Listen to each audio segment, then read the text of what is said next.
Okay, so we have both the Nissan Frontier Pro4X Crew Cab, I guess you can call this the short wheelbase truck, next to the SL version of the Nissan Frontier, and this is the long wheelbase version of it, also a crew cab. It looks significantly longer.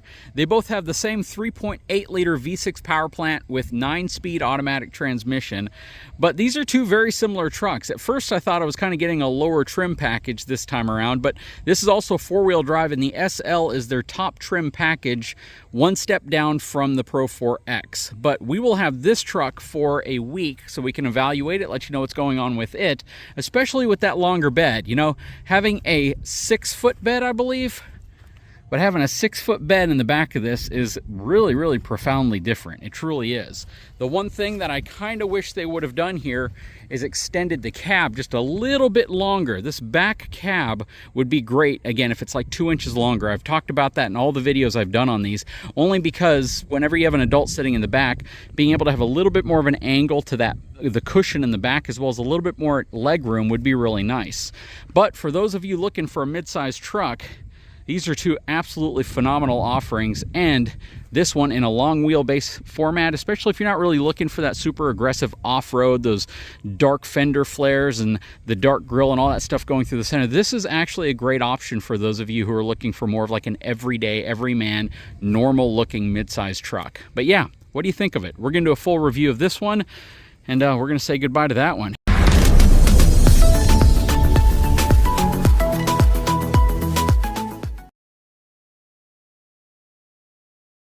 You can definitely tell the grille is completely different, even though it looks kind of similar. So you have this really cool kind of gunmetal look to the grille here.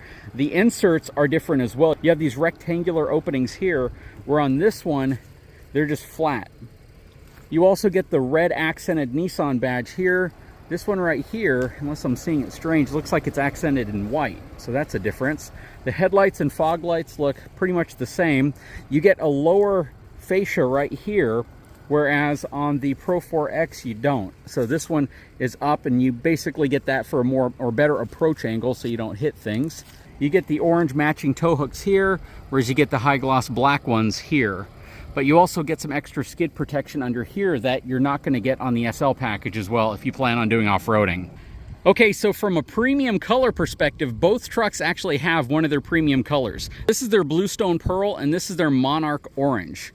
So the wheels and tires are also going to be really different. You're going to get Michelin, some really good looking, more elegant style wheels, but still kind of a 4-wheel drive off-road inspired wheel here. But the tires are definitely a road-based tire, whereas on the Pro4X it is a far more aggressive AT tire, and these are hand-cooked. So Michelin versus hand-cooked, they're both really, really quiet tires. So regardless of the brand you get, more of an aggressive looking wheel for sure on the Pro4X, and the overall stance of the Pro4X definitely does give it more of that off-road look.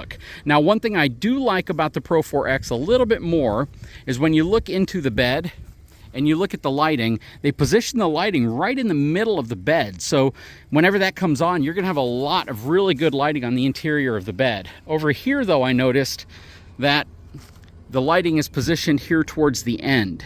So the lighting is really going to illuminate this area. It would have been nice if they would put the lights more towards the center, and it looks like there's actually a spot where one could have been there. But you're still going to have your high center mount light, but yeah, that's a little different. And then one big enhancement from a ride perspective that you'll probably see with the Pro4X is the fact that it has Bilstein shocks. I'm not exactly sure what shocks they put on here, but once we drive this one a little bit, because we really haven't driven it at all, we just positioned them, it's going to be interesting to see how the ride characteristics of this SL compare to the Pro4X. Now, before we end the video, I want to talk about a few other things, and that is price. So the SL Crew Cab long wheelbase truck with the V6 does not have a locking rear differential. So that's a big difference between the two if you plan on doing some more aggressive off-roading. It is still 4-wheel drive, it's just not going to have a rear locker. Now, this truck is going to have a MSRP of $47,750. And that is for essentially the same truck minus some of the flare, the skid plates, and the rear locker. Plus you're going to get, though, a long wheelbase, much longer bed to it. And this one's going to be a couple $1,000s less than the Pro4X, which is $50,245. So Bilstein shocks, shorter bed, rear locking differential, more off-road inspired exterior and interior.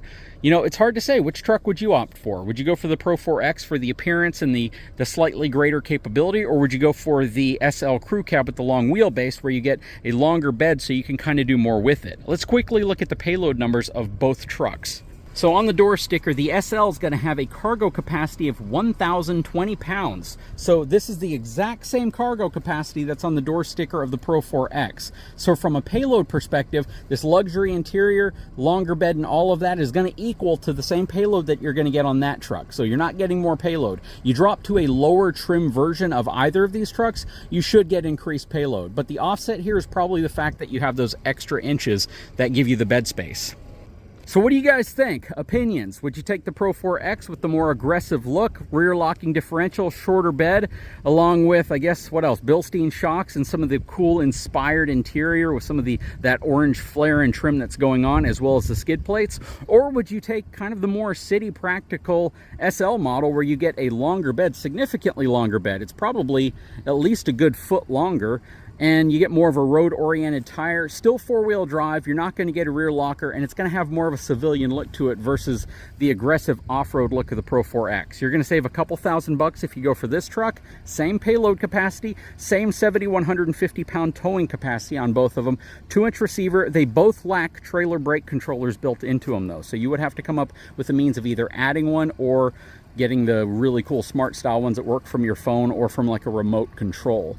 But again, I'd love to know what your opinion is. We're going to have this truck for a week, so we'll be able to give you a full in-depth evaluation on what we like about it, some of the things that are different than the Pro4X, and because we've just been driving the heck out of this thing, I'll be able to give you an honest evaluation on the ride comfort, how this thing drives. I'm really interested in knowing how this one steers. I told you in all the videos, this one has one of the stiffest steering wheels that I've ever felt on any vehicle. It's a very firm steering experience, and more so than any vehicle I've ever been in. It borderlines on almost feeling as if it's not power assisted, to be honest. You can tell it is, but right at that verge where it might not be. This one, not sure exactly how it feels, but I'll let you know in a week. Anyways, guys, I sure hope you've enjoyed this video. If you haven't had a chance, this is a great time to subscribe to the channel. Give me a thumbs up, and we'll talk to you again real soon.